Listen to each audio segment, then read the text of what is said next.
Hey, in previous video I was showing that we can use Scratch with Cloud Variable to communicate with Python like this and forward the Python as UDP to an application. And I wanted to go to sleep, but I did not succeed to sleep because I was so close. And as you can see,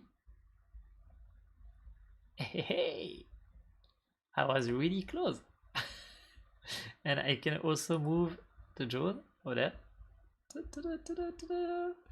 So yeah, so if you, what's happening here is just that I'm using Scratch through Cloud Variable to be able to move around from the code of Scratch.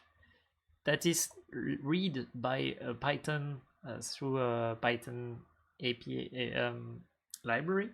The Python library convert that to a UDP message here, and the UDP message is read by my project over there. And when it's read, it's sent to this experiment. It's a, does it start by Scratch var? Yes.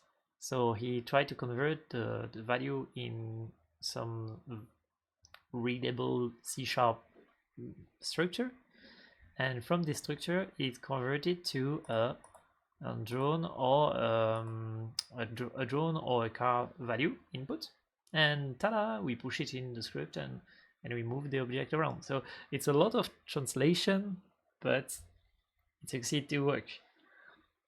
So now I just need to modify a bit the script, and I will be able to play from scratch all the 6-player, so the 3 car and 3 drone in the game, which will be fun.